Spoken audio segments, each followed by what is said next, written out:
Right, the Trump administration and Congress, they are close to finalizing a $450 billion aid package. Let's explain this one to you, okay? The package expected to allocate approximately $300 billion to small businesses, $75 billion to hospitals, $50 billion to disaster loans, and $25 billion to testing. Here to talk about what's happening in Washington is New Jersey Senator Cory Booker. And a lot to talk to you about this morning, Senator, so thank you for taking the time this morning. First and foremost, how far along is Congress with approving this specific aid package?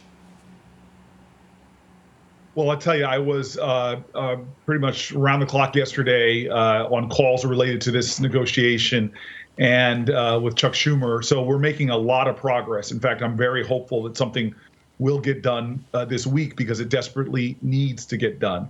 I'm disappointed that we weren't able to get critical priorities addressed in this supplemental package, like aid to states, cities, and towns who are in financial crisis right now because of the outpouring. But there are a lot of good things here, especially for New Jersey, New York, small businesses. And then something I really fought for, and I'm grateful for Chuck Schumer's leadership, which is designated funds towards the very small businesses who couldn't get to the table because they didn't have those banking institutions and more. So this is a hopeful sign of progress, and it should hopefully get done this week. So if it gets done this week, then how soon after it's actually approved will it take for those funds to be distributed to those places that you're talking about, like those small businesses? You know, I think it's going to be a matter of hours until people start to see the Small Business Association and others opening their doors again. I talked to New Jersey businesses that got approved by their banks that were in line to get it just when that door shut. And there was no more money. So I think people should see results within days in terms of some of those resources getting to them. And remember, there's going to be a good chunk of money for testing. In addition to our hospitals, we in this region have to start building the capacity to do the testing necessary so that days from now, weeks from now, we can start to open up our communities again. So there's a lot of good things in this, but also the urgent demand for us to get back to the table in Washington to prepare the next package that has to have a lot more in it for small businesses, as well as other key priorities like cities, states, and towns. Cities, yeah, exactly. So there are. I want to talk about also the 4,200 COVID-19 related deaths in your state, of course, New Jersey. The number of hospitalizations stabilizing, which is good news. But what else are you seeing in the state of New Jersey? What's the update right now? Because obviously, the president is talking about the reopening of the economy, but New Jersey and New York nowhere near that. Well, look, we in New Jersey and every citizen who's been doing the right thing should take pride in this. We are now seeing for days in a row now our hospitalization rates going down. We're seeing the curve heading in the right direction. But remember, we are not out of that yet. And to prematurely open right now, not being guided by health experts, not being guided by science, would be incredibly dangerous to our state. So we've got to ride that curve down here in New Jersey until we can get to the point where we can start doing staged openings and hopefully with a testing and tracing regime in place that can enable us to do that very, very safely. So we've got a lot of fight left to go in New Jersey. And go ahead. I just want, and there is a lot to be done in New Jersey, and it's specifically around nursing homes. And I'm sure you know about this, but we're seeing a troubling trend nationwide about nursing homes, but specifically in Andover at the subacute facility. There 70 people died in one facility. So what is being done on the federal level to really prevent this from happening, not only in New Jersey, but around the country at nursing homes? So what happened in Andover is just outrageous, the way those deaths were handled. And as you said, this is a trend throughout our country. We're seeing pockets of people from Native American populations to disproportionate number of African Americans that are dying to nursing homes and their vulnerability.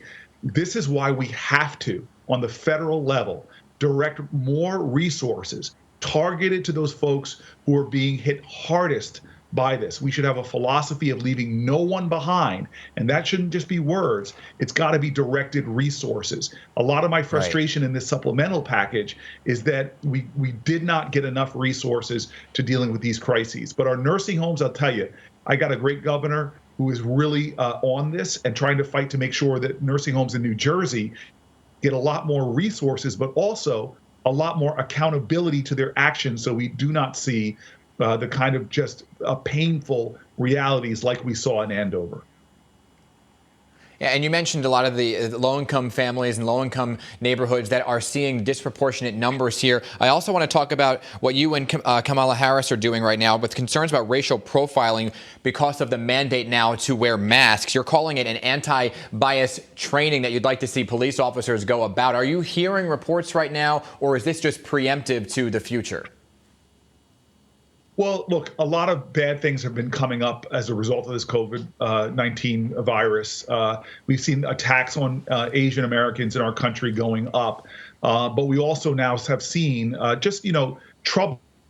I don't have enough data to call it a trend yet, but troubling trends with African American, especially male youths, encountering a lot of let's just say, police misconduct targeting them Right. as they're wearing masks and going about doing what has been prescribed.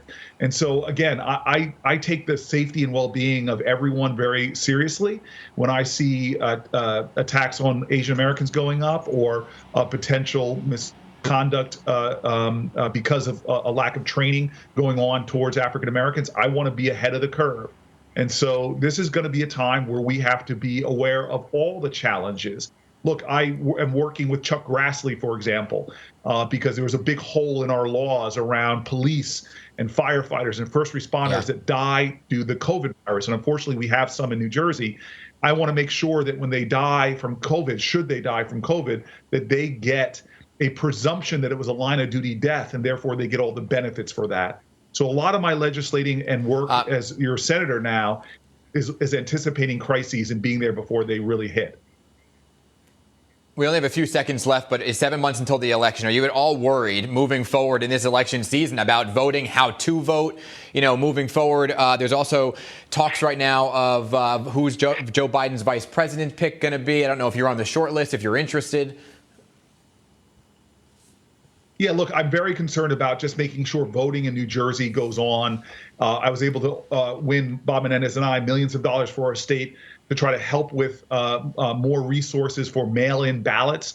But we need more nationally. This is going to be a real crisis if we don't start investing in November as well. So we have to make sure that this country continues. That spirit of America is evident in our democracy, our ability to vote, and we're going to make sure there's more resources for that. I'm not going to let you slide without the vice president comment. Would you be interested in the job? Well, the vice president has said publicly that he's going to choose a woman, and so that is not me. So I'm looking forward to seeing who he picks, but I don't qualify. Gotcha. All right, Senator Booker, I do appreciate your time this morning. How are you in Newark right now? I am in Newark, yes. So you're just keeping busy in Newark like everybody else, all right? I know there's no snow to shovel. You're big on shoveling snow when you were mayor, but I'm sure you're keeping very busy. Yes, and trying to do a lot of food deliveries to people in need. I hope we all step up in this crisis to help our neighbors or people that we know that are in challenge, and especially our food banks and more. They need everybody's support. Yeah, for sure. I always appreciate you making the time for Pix 11, okay? Thank you, Senator, and stay safe to you, okay? Thank you. Thank you.